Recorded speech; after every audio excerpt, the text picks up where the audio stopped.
तो नमस्ते दोस्तों, स्वागत है आप सभी लोगों का आपके अपनी YouTube channel dream India polytechnic में। आज का वीडियो लेक्चर हमारा पॉलीटेक्निक 6 सेमेस्टर के स्टूडेंट्स के लिए है और आज हम आपके लिए लेकर आ गए हैं IMRE का वीडियो नंबर 7। और आज से हमारा लेसन आपका जो कि है सेकंड स्टार्ट होने वाला है, चैप्टर स्टार्ट आपका सेकंड स्टार्ट होने वाला है, जिसका नाम है इंसुलेशन, मतलब कि संस्थापन क्या होता है इसके बारे में हम जानेंगे। और ज़्यादातर क्वेश्चन आपके सेकंड लेसन से ही पूछे जाते हैं, तो सेकंड लेसन में हमको एक भी टॉपिक जो कि है नहीं छोड़ना है। और आप सभी लोगों को बता दें जो कि 15 तारीख से आपके पेपर फाइनल हो चुके हैं, तो जो कि है सभी लोग वीडियो को ज़्यादा से ज़्यादा शेयर करें। और आप लोगों के लिए IMRE और UEE के नोट्स जो कि हम लोगों ने प्रोवाइड करा दिए हैं, आप जो कि व्हाट्सएप नंबर पर जाकर के हमसे कांटेक्ट कर सकते हैं और जो कि है नोट्स ले सकते हैं। केवल और केवल 199 रुपये में IMRE और UEE के नोट्स आपको दिए जा रहे हैं। तो चलिए आज जो कि लेसन सेकंड को स्टार्ट करते हैं और इसके बारे में जो कि समझते हैं। सबसे पहले आपका जो कि है इसमें टॉपिक आता है क्या, आपका इरेक्शन ऑफ स्टील स्ट्रक्चर, मतलब कि इस्पात संरचना का निर्माण, मतलब कि इस्पात संरचना का निर्माण हम कैसे करते हैं, इन सभी चीज़ों के बारे में डिटेल से जो कि है जानेंगे। पहला होता है आपका फर्स्ट, इसमें आता है क्या, डायरेक्ट पोल विधि, मतलब कि डायरेक्ट पोल मेथड। दूसरा आता है आपका डेडमैन विधि, मतलब कि डेडमैन मेथड। अब ये होते क्या है इसके बारे में हम जान लेते हैं। देखिए, किसी भी आपको इतने सरल और आसान भाषा में नोट्स लिखे गए हैं ना कि अगर आप एक बार उनको पढ़ ही लेंगे तो भी आपको समझ में बड़े ही आसानी से आ जाएगा। ठीक है, अब देखिए यहाँ पर जैसे कि डायरेक्ट पोल मेथड लिखा हुआ है, इसमें क्या लिखेंगे हम, पोल को प्रायः भूमि में सीधे ही दबाया जाता है। अधिक भारी खम्भे को डायरेक्ट पोल विधि से तथा हल्के खम्भे को डेडमैन मेथड द्वारा खड़ा किया जाता है। देखिए, अगर आपका कोई भी एक तरह से आप सोच ले कि ये खम्भा आपका है, मान के चलिए, तो अगर इस खम्भे को हमें आपका जो कि खड़ा करना है तो हमें इसका किसी एक विधि का हम उपयोग इसमें करते हैं। तो देखिए, भारी खम्भे को खड़ा करने के लिए हम करते हैं आपके डेडमैन मेथड का, भारी खम्भे को खड़ा करने के लिए हम डायरेक्ट मेथड का उपयोग करते हैं, जबकि आपके हल्के खम्भे को खड़ा करने के लिए हम डेडमैन मेथड का उपयोग करते हैं। अब देखिए इस होता कैसे है, आपके भारी खम्भे में जो कि हम इसको रस्सियों की सहायता से खड़ा करते हैं और आपके डेडमैन मेथड में इसको हम कई मजदूरों के द्वारा जो कि इस खम्भे को खड़ा कर सकते हैं। इसमें हम आगे लिखेंगे कि डेडमैन पोल मेथड में जिस रास्ते पर खम्भे को खड़ा करना होता है, उस रास्ते पर खम्भे को इस प्रकार जो कि है मिटाते हैं, इस प्रकार जो कि हम लटाते हैं ताकि खम्भे का तल गड्ढे के ऊपर रहे और गड्ढे में रखे स्केट बोर्ड के विपरीत दिशा में रहे। ठीक, गड्ढे में क्या, आपके स्केट बोर्ड के विपरीत दिशा में जो कि रहे। एक डायरेक्ट खम्भे को रस्सी की सहायता से ऊर्ध्वाधर, मतलब कि वर्टिकली रूप में एक प्रकार खड़ा किया जाता है, ताकि इसकी डायरेक्ट जो कि है खम्भे की टॉल खड़ा किए जाने वाली खम्भे की तली में पास रहे। ठीक, अब इसके बाद हम इसमें आगे लिखेंगे कि दोनों ओर से खींचने वाले रस्सी नंबर 1 को खम्भे के ऊपर संयोजित किया जाता है, ताकि खम्भा खड़ा करने में जो कि समय किनारे से झुका रहे।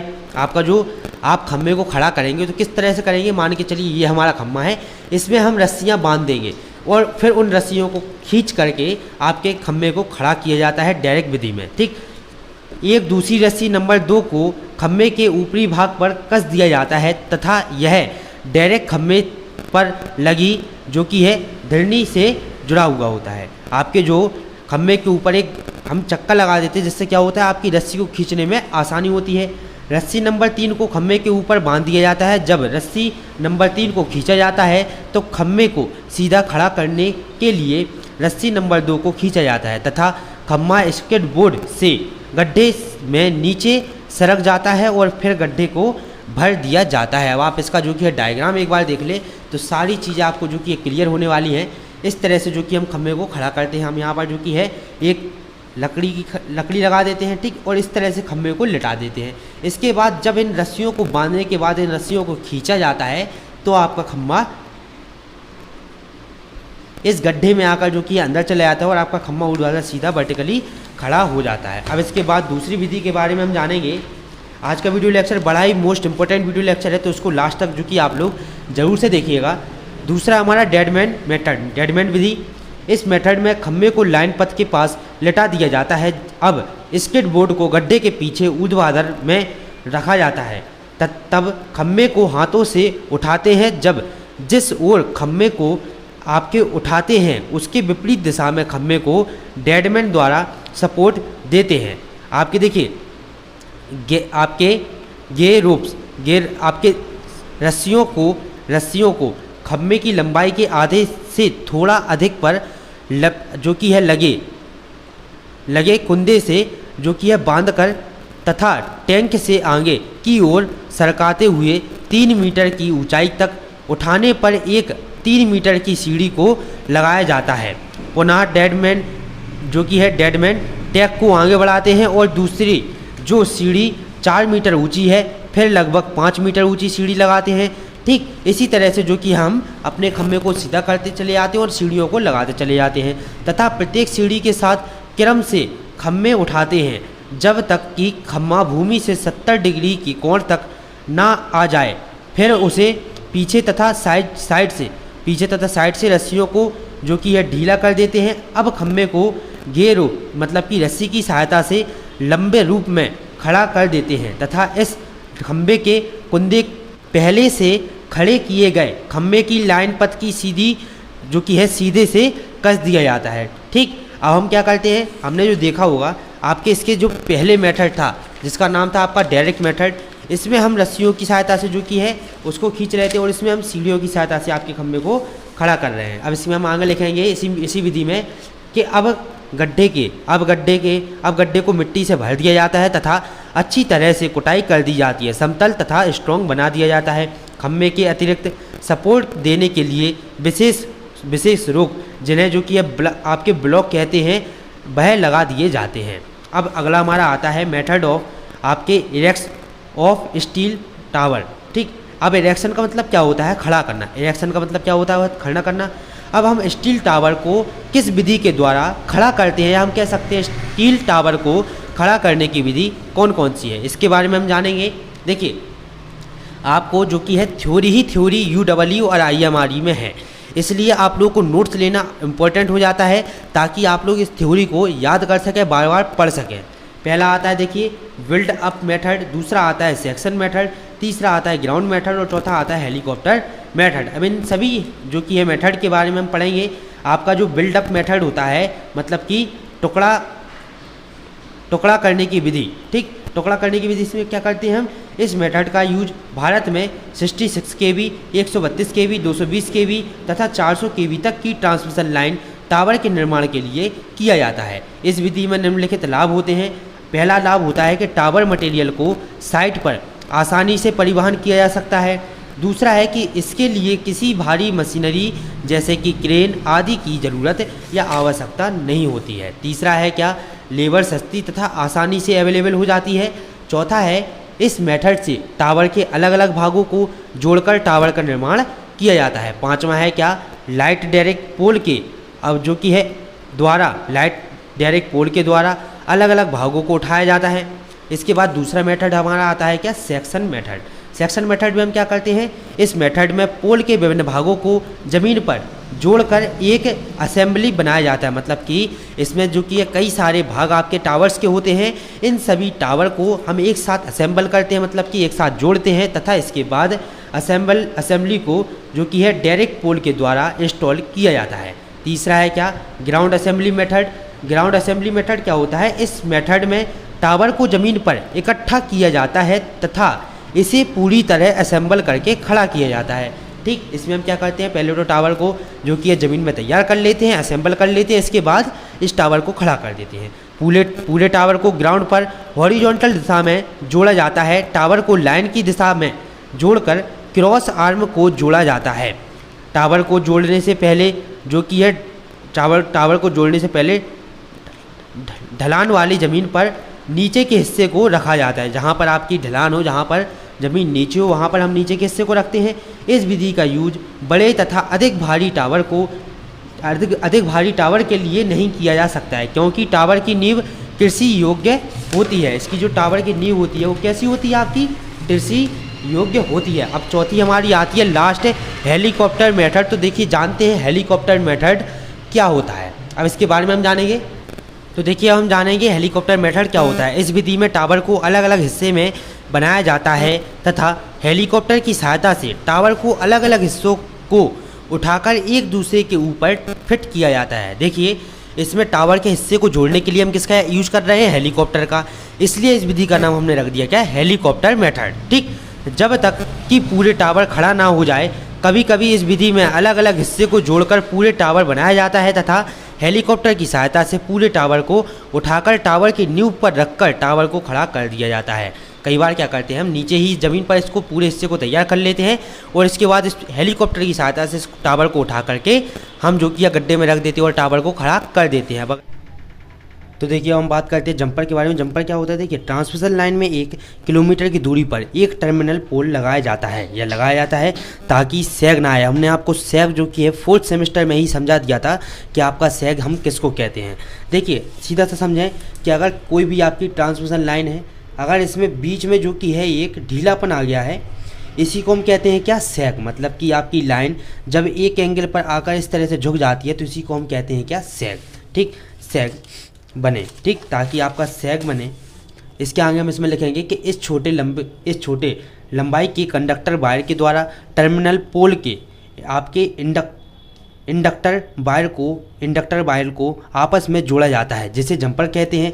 एक जंपर उसी पदार्थ का तथा उसी धारा की क्षमता का बना होता है जिसका लाइन कंडक्टर बना होता है। ठीक, जिसका लाइन कंडक्टर बना होता है। जंपर को लाइन कंडक्टर के साथ क्लैम्प कर दिया जाता है, मतलब कि जोड़ दिया जाता है। हाई कैपेसिटी की ट्रांसमिशन लाइन के साथ जंपर को इस प्रकार जोड़ा जाता है कि मैक्सिमम विक्षेपण अवस्था में जंपर तथा लोहे के हिस्से के साथ कम से कम 0.3 मीटर का गैप जो कि है बना रहे। अब इसके बाद हमारा अगला टॉपिक जो हमारा आता है, जिसका नाम है क्या, ट्री ऑफ पॉइंट्स। देखिए, ट्री ऑफ पॉइंट्स क्या होता है, ट्री ऑफ पॉइंट्स एक लाइन बनाती है। ट्री ऑफ पॉइंट्स एक लाइन बनाती है जिसे पोल से लिया जाता है। ठीक, पोल से लिया जाता है, ना कि झोल के बीच से। पोल से लिया जाता है, ना कि झोल के बीच से। किसी कंपनी को सप्लाई देने के लिए उपलब्ध लाइन से जोड़ते समय इस बात का ध्यान रखना चाहिए कि फेज आपके सिक्वेंशियल फेज के बीच की दूरी तथा फेज व अर्थ के बीच की दूरी एक सामान्य होनी चाहिए, मतलब कि एक जैसी आपकी इन दोनों के बीच की दूरी होनी चाहिए। इसके बाद हमारा इसके आगे बढ़ते हैं कि इसके बाद आगे हम लिखेंगे कि अलग अलग मेटल के वायर को सीधे नहीं जोड़ा जा सकता है। मतलब कि जो अगर आपके अलग अलग 2 मेटल हैं और इनके वायर आपके बने हुए हैं, जैसे कि कॉपर और एल्यूमिनियम, 2 अलग अलग वायर हैं, तो इनको साथ में जो कि नहीं जोड़ा जा सकता है। कॉपर व एल्यूमिनियम के कंडक्टर को जोड़ने के लिए एक विशेष प्रकार के कनेक्टर का उपयोग किया जाता है। ठीक, अब इसके आगे देखेंगे हम कि आपके पैरेलल ग्रुव क्लैंप के द्वारा एक समान कंडक्टर को आपस में जोड़ा जाता है। मतलब कि आपके जो पैरेलल ग्रुव होता है, इसके द्वारा जो कि हम क्या करते हैं, 2 समान कंडक्टर को आपस में जोड़ने का काम करते हैं। अब आती है टाइप ऑफ टी ऑफ। देखिए, तो टाइप ऑफ टी कितने प्रकार के आपके होते हैं, टी ऑफ।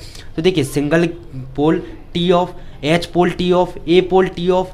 चौथा होता है पैरेलल आपके ग्रुव क्लैंप। ठीक, पैरेलल ग्रुव क्लैंप। अब सबसे पहला हमारा आता है सिंगल पोल टी ऑफ।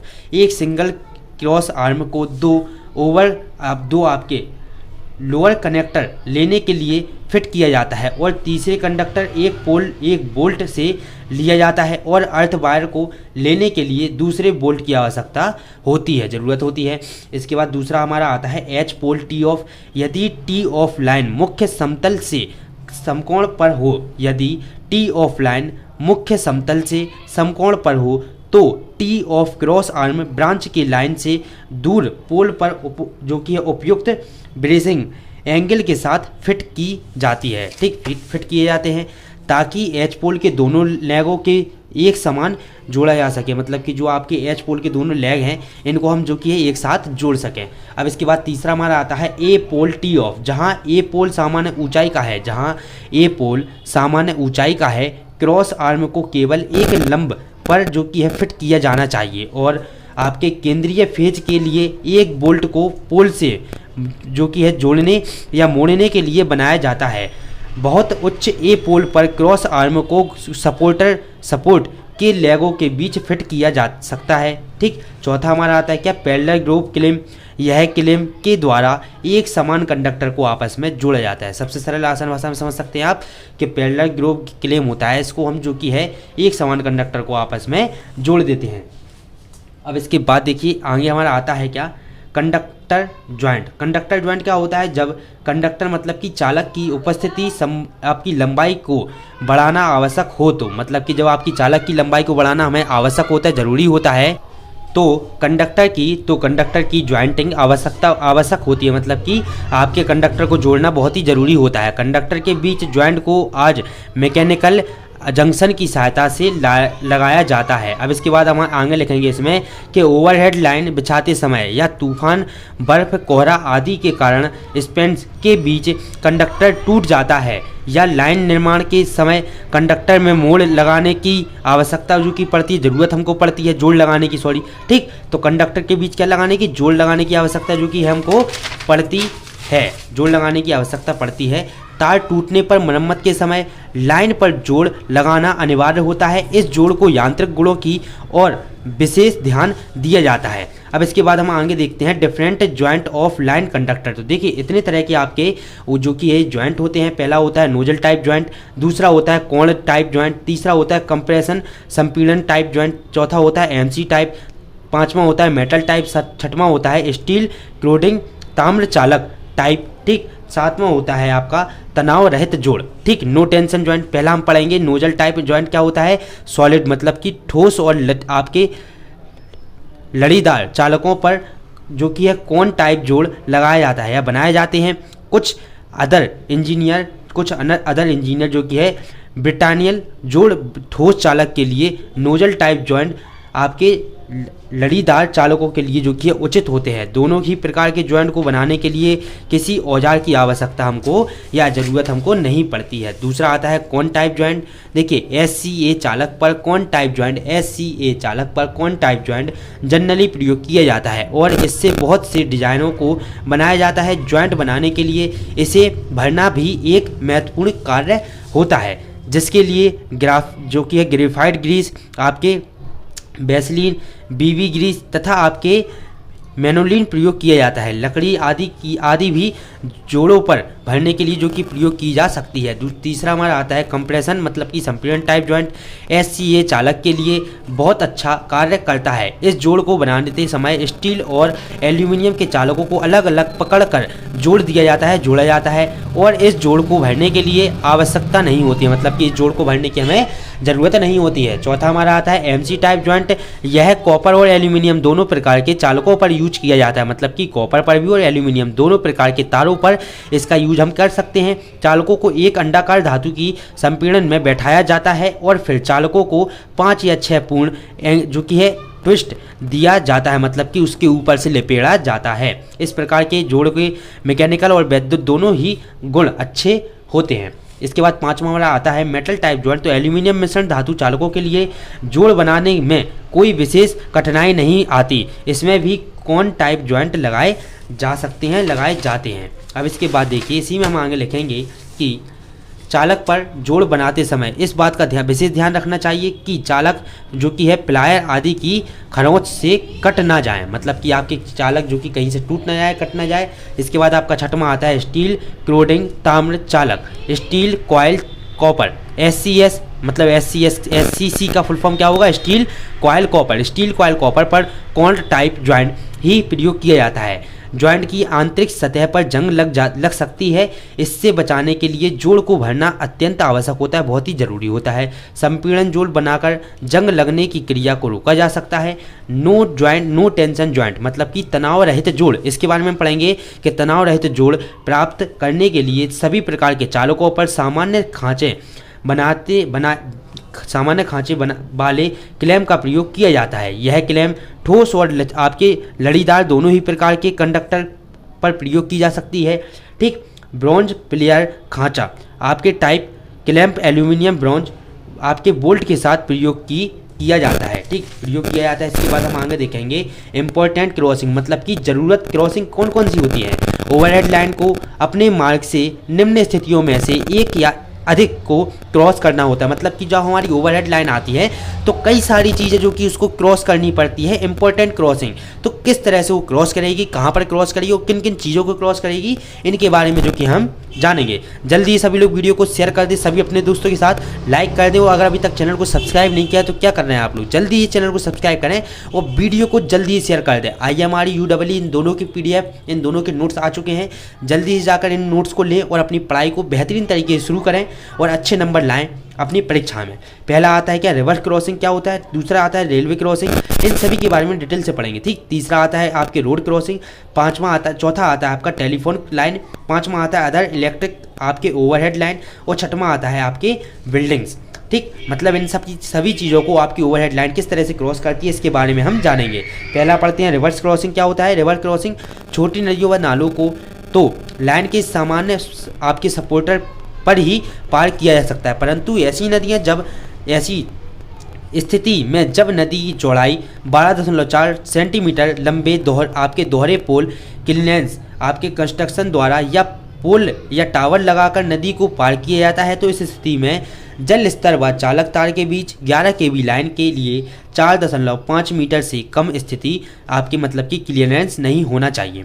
दूसरा आता है रेल क्रॉसिंग। रेल क्रॉसिंग में क्या होगा, रेल क्रॉसिंग लाइन को पार करने हेतु आपके संबंधित रेलवे नियम को आवश्यक ध्यान में रखना चाहिए, ठीक। रेलवे क्रॉसिंग के सामान्य निम्न बातों पर जो कि ध्यान रखना चाहिए। जनरली रेलवे लाइन को समकोण पर पार किया जाना चाहिए। विशेष परिस्थितियों में एक झुकाव 30 एंगल मतलब कि आपके 30 एंगल तक का हो सकता है, परंतु इसके लिए इलेक्ट्रिकल आपके इंस्पेक्टर से परमिशन लेनी आवश्यक होती है। मतलब कि इससे परमिशन जो कि हमको लेना होता है। अब इसके बाद देखिए आपके क्रॉसिंग पर स्टील पोल उपयोग में लाए जाने चाहिए या आपके इस्पात निर्मित संचालन या RCC पोल का उपयोग करना चाहिए। रेलवे लाइन के माध्यम से जो कि लाइन आधार की दूरी 3 मीटर, लाइन आधार की भूतल से ऊंचाई कम नहीं होनी चाहिए। क्रॉसिंग पर IE रूल 8059 के अनुसार चालक रक्षण तार, टैंक तार आदि की जो की व्यवस्था करनी चाहिए। इसी तरह से जो कि और भी पॉइंट्स आपके इसमें लिखे हुए हैं जो हम आपको नोट्स प्रोवाइड कराएंगे, उसमें आपको आपकी ये सारी चीज़ें डिटेल से लिखी हुई मिलेंगी, ठीक। अब अगला हमारा आता है क्या, इलेक्ट्रिक लाइट तथा सड़क के बीच आपके मिनिमम क्लियरेंस हेतु। मतलब कि जब हम रोड से क्रॉस करेंगे अपनी ओवरहेड लाइन को तो क्या क्या उसके नियम है इसके बारे में देखिए। कंडीशन, सड़क पार करते हुए आपके वोल्टेज कितना होना चाहिए, आपके 250 वोल्ट तक, ठीक। 5.8 250 वोल्ट से 650 वोल्ट तक 5.8, ठीक। पार करते हुए 11 kV के लिए 6.1 और 33 kV के लिए 6.1। इससे गाड़ियों के आने जाने पर, ठीक, आपके मतलब कि जो ऊंचाई दिखी हुई है सड़क के लिए, सड़क के साथ चलते हुए 5.5, 5.5, 5.8 और 6.1, इस तरह से आपको जो कि है ग्राफ बनाना ही होगा। यहाँ पर आप दूसरे ऊपर देख सकते हैं कि सड़क क्रॉस हेतु मैक्सिमम पार चौड़ाई आपकी 67 मीटर का हुई होना चाहिए, ठीक। इसके बाद इसमें चौथा पॉइंट हमारा आता है टेलीफोन लाइन क्रॉसिंग। देखिए तो टेलीफोन लाइन क्रॉसिंग क्या होता है, आपका टेली कम्युनिकेशन लाइन को पार करने के लिए भी संबंधित अधिकारियों से परमिशन लेनी होती है। आपके पावर लाइन आपके टेली कम्युनिकेशन लाइन पर वोल्टेज इंड्यूज रहती है तथा यह स्थिति का निर्णय और आपकी इम्पोर्टेंस होती है, ठीक। इसके बाद शॉर्ट सर्किट टू अर्थ को हो जाने की कंडीशन पर भी टेली कम्युनिकेशन लाइन पर 430 वोल्ट से अधिक की वोल्टेज इंड्यूज नहीं की जा सकती है, इंड्यूज नहीं हम कर सकते हैं, ठीक। अब इसके बाद देखिए अगला आता है हमारा पांचवा, crossing for over electric line के लिए ऐसी भी स्थिति आती है जब उसे अपने से कम या अपने बराबर या अपने से हाइट वोल्टेज की लाइन को क्रॉस करना होता है। मतलब कि ऐसी भी कई सारी कंडीशन आती हैं जब लाइन को हमें लाइन के ऊपर से ले जाना होता है। मतलब कि एक ओवरहेड लाइन के ऊपर से जब आपकी ओवरहेड लाइन निकलती है तो उसके नियम क्या होते हैं। जब उसे अपने कम बराबर से हाई वोल्टेज की लाइन से क्रॉस करना होता है तो ऐसी स्थिति में जहां लो वोल्टेज मतलब कि लाइन को क्रॉस करना होता है वहां लाइन इसके ऊपर से ले जाई जाती है। जहां वोल्टेज बराबर लाइन हो तो वहां किसी को भी ऊपर नीचे जो किया जा सकता है, परंतु जहां हाई वोल्टेज की लाइन क्रॉस करती है वहां लो वोल्टेज लाइन नीचे से ले जानी चाहिए। मतलब कि अगर ऊपर से हमारी हाई वोल्टेज लाइन जा रही तो उसके नीचे से आपकी लो वोल्टेज लाइन ही जाएगी। छठवां आता है क्रॉस फॉर बिल्डिंग, ठीक, क्रॉसफॉल बिल्डिंग्स में क्या है, इलेक्ट्रिक लाइन को भवनों के ऊपर से आसपास से गुजारने के लिए भी विशेष व्यवस्था करनी होती है। आपकी यथासंभावना लाइन को जो कि है पक्के मकानों के ऊपर से नहीं गुजारना चाहिए, और इससे क्या होगा, हमारे जो कि है खतरा भी जो कि हमारे बना रहेगा भवनों पर से या उसके आसपास से इलेक्ट्रिकल लाइन को गुजारने के लिए EI नियम 79 व EI नियम 80 का पालन करना होगा। इस तरह से आपको जो कि इसका ग्राफ बनाना होगा। अब इसके बाद जो हमारा अगला टॉपिक आएगा जिसमें हम पढ़ेंगे आपके क्लियरेंस के बारे में पढ़ेंगे। जो अगला वीडियो लेक्चर हमारे आएगा उसमें हम इस वीडियो को आगे कंटिन्यू करेंगे और साथ ही साथ अपना इस लेसन को जो कि पूरी तरह से फिनिश करेंगे। ठीक है, अगले वीडियो लेक्चर में मिलते हैं। सभी लोग जल्दी से वीडियो को शेयर कर दें, और जिन लोगों को ये वाले नोट्स चाहिए हैं, आप लोगों को जो नोट्स मिलेंगे डेमो नोट्स हमने आपको टेलीग्राम पर सेंड कर दिए हैं, और यही सेम नोट्स जिससे आपको पढ़ा रहे हैं यही नोट्स आपको जो कि है दिए जा रहे हैं। मात्र IMRU EEE इन दोनों के नोट्स आपको 199 रुपये में दिए जा रहे हैं। तो जल्दी से जाकर नोट्स परचेज करें जरूर सभी लोग। ठीक है, तो चलिए मिलते हैं अगले वीडियो लेक्चर में। नमस्ते, जय हिंद।